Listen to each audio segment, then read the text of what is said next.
Honorable Speaker, anytime I listen to the former Deputy President speak, I can't help but to wish that there was another way to have him brought back to this house to be impeached again, the second time or even that time, Honorable Speaker. Because, Honorable Speaker, I do not know what one single individual, the kind of venom one single individual holds in his mind, Honorable Speaker. In 2007, that is being referred to by the Honorable GACHAGUA, Honorable Speaker, I was a university student, I was in the university, Honorable Speaker. But at the time that the skirmishes were happening, Honorable Speaker, I was in Molo as a rider, as a border rider, Honorable Speaker. And I remember, Honorable Speaker, being accosted by about 5 people, Honorable Speaker, who wanted me to speak in a certain language, Honorable Speaker, that I didn't understand. They took away my motorbike, and I had to run, Honorable Speaker, for my life. I found myself, Honorable Speaker, in a petrol tanker that I didn't know then where it was going, only to find myself, Honorable Speaker, in Lunga Road, industrial area, Honorable Speaker. How can a person describe that, Honorable Speaker, as a Christmas party, Honorable Speaker? How can a person, and along the way, Honorable Speaker, as we were coming, as we were driving all the way from Molo, El Bago, Honorable Speaker, to the entire route, Honorable Speaker, we could see bodies of people splashed across, spread all over, Honorable Speaker. When a person stands, Honorable Speaker, and speaks in such kind of a language and says that, 2027, if this and this does not happen, and anytime the guy speaks, Honorable Speaker, his description is only about him.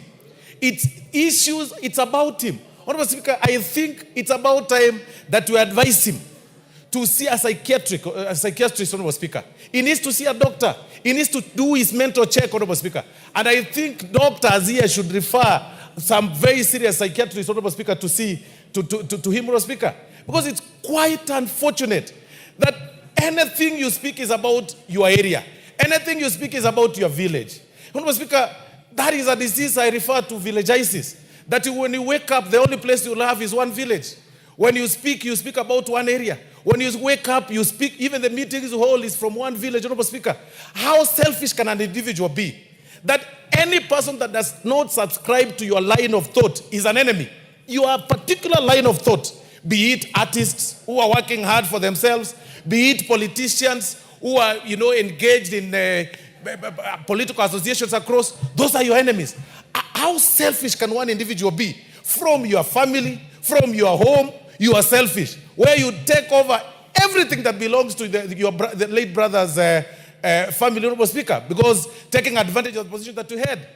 Now, in the political scene, you are extremely selfish.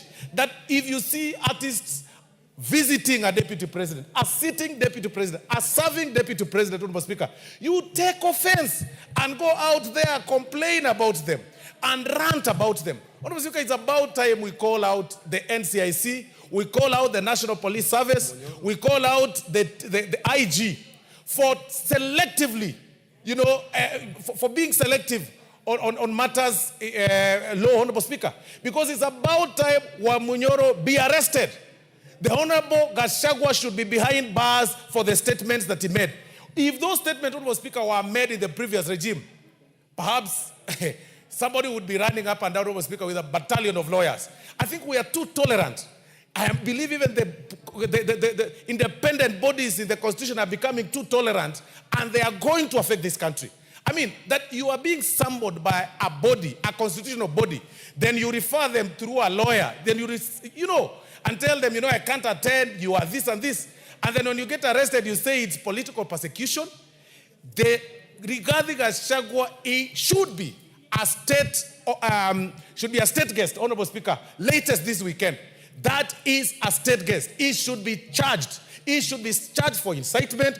He should be charged for, under the NCIC laws, Honorable Speaker. He should be charged, Honorable Speaker, he shouldn't be allowed to run up and down, Honorable Speaker, talking venom and spitting venom and calling everybody all kind of names, Honorable Speaker. These dramas, Honorable Speaker, must come to an end, especially now that we are heading to the election, Honorable Speaker. I beg to support Honorable Junet. Thank you very much.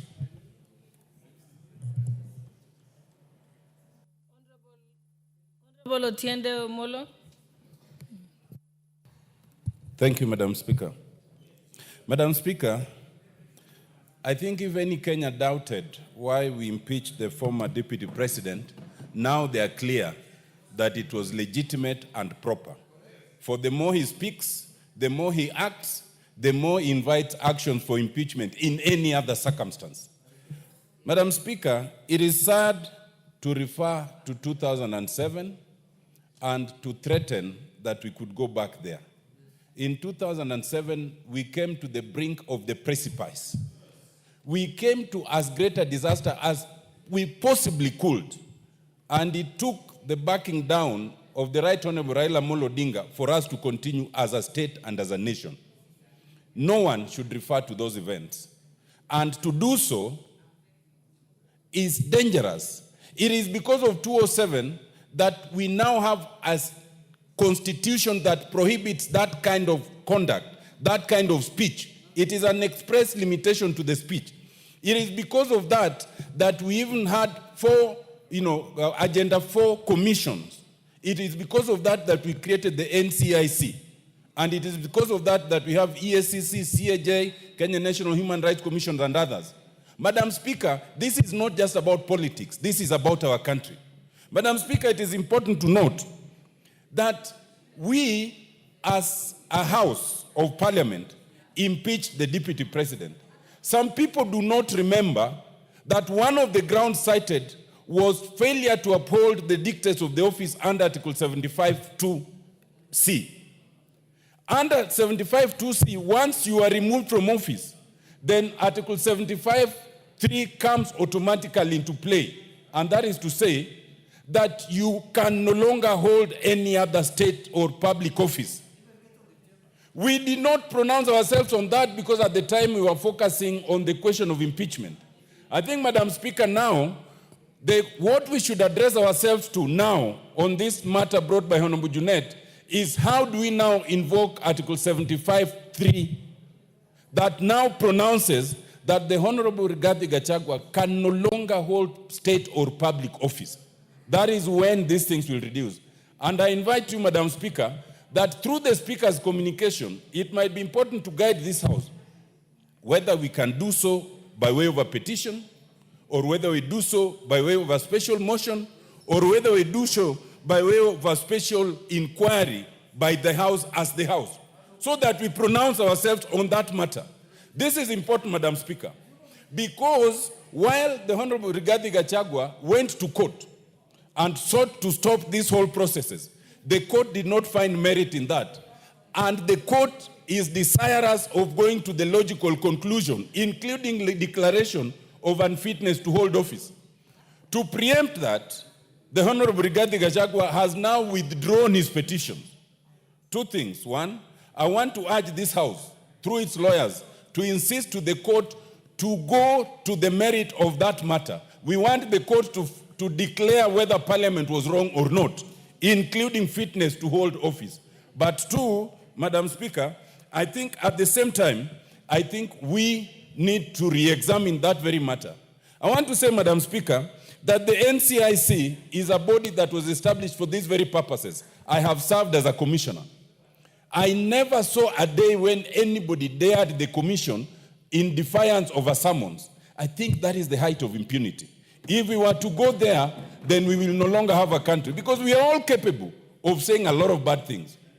I want to urge the NCIC to come of age and do what it needs to do. I want to urge that the NCIC must be shown to bite. Just 1 minute, Madam Speaker. You know, the Honorable Rigathi Gachagua cannot say that I will not attend because there are others who have uttered things that they've not been summoned. Anyone who says such things should be summoned. But in law, you cannot say that I am not guilty because Otiende Amolo is also guilty. No, guilt is personal.